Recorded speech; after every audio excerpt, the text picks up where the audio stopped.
મોરબીમાં 200 જેટલા પાટીદાર યુવાનોએ હત્યાના લાયસન્સની અરજી કરી હતી। વ્યાજખોરો અને રોમિયોગીરી જેવી કાનૂની પ્રવૃત્તિઓના ભોગ બનેલા લોકો જોડાયા હતા। મોરબી જિલ્લામાં પાટીદાર સમાજના દીકરા દીકરીઓ પર થતા અન્યાય અને અત્યાચાર તેમજ વ્યાજના 20 ચક્રમાં ફસાતા યુવાનોને ન્યાય સામે લડવાના હેતુથી પાટીદાર યુવા સેવા સંઘ મોરબીની રચના કરવામાં આવી હતી। જે સંસ્થા દ્વારા જે પાટીદાર સમાજના યુવાનોને હત્યા લાયસન્સ આપવાની માંગ સાથે કલેક્ટરને આવેદનપત્ર પાઠવવામાં આવ્યું છે।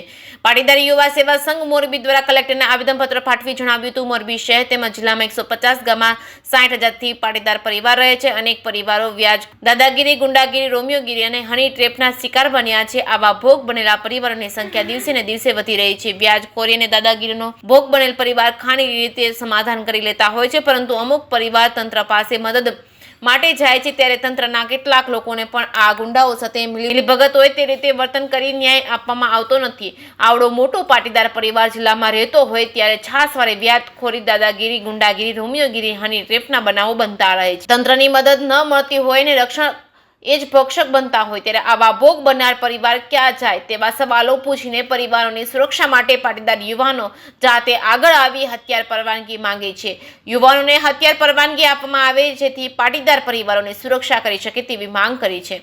JKS ગુજરાતી સાથે શ્રીકાંત પટેલ, મોરબી। આજે પાટીદાર સમાજના હજારો યુવાનો અહીંયા એકત્રિત થયા છે અને 500 થી વધુ અરજી કલેક્ટરશ્રીને આપી છે કે અમને અમારા સ્વરક્ષણ માટે, અમારી માલ મિલકતની રક્ષા માટે, બેન દીકરીઓના રક્ષણ માટે અને ગુંડાગીરી, લુકાગીરી, હની ટ્રેપ, દાદાગીરી, વ્યાજખોરી અને ભૂમાફિયાઓથી રક્ષણ મળે, સ્વરક્ષણ માટે અમને રિવોલ્વરનું લાયસન્સ આપો એ માંગણી આજે હજારો પાટીદાર યુવાનો એકત્રિત થઈ અને કલેક્ટરશ્રીને આવેદનપત્રના રૂપમાં આપી છે।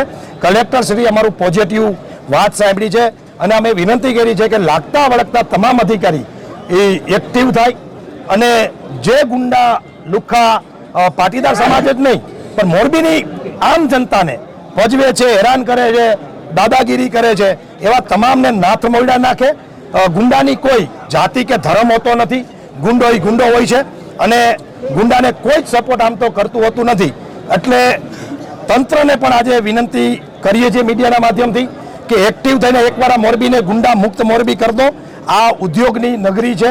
પાટીદાર સમાજ ખાસ વિદેશોથી કરોડો રૂપિયાનું સિરામિકના કારખાનામાં હુંડિયામણ રડી અને ગુજરાત સરકાર અને દેશની સરકારને ટેક્સ ભરે છે, તો એની જાનમાલની રક્ષા કરવાનું કામ એ તંત્રનું છે, સરકારનું છે, ગૃહ મંત્રાલયનું છે। પણ ક્યાંક આ તંત્ર વામડું નીમડું છે અને ગુંડાઓને સપોર્ટ કરતું હોય એવું મહેસૂસ પાટીદાર સમાજ અને પ્રજા કરી રહી છે। તો આ તકે તમારા માધ્યમથી એટલી જ વિનંતી છે કે કલેક્ટર સાહેબે અમને સાંભળ્યા છે ને યોગ્ય નિર્ણય લેશે એવું અમને લાગી રહ્યું છે। જો યોગ્ય નિર્ણય નહીં લેવામાં આવે તો આગામી દિવસોમાં અમારી ટીમ છે, ટીમની સાથે પાટીદાર યુવા સેવા સંઘ નામની મોરબી જિલ્લામાં કાર્યરત એક સંસ્થા છે, એના બેનર નીચેની ટીમ છે।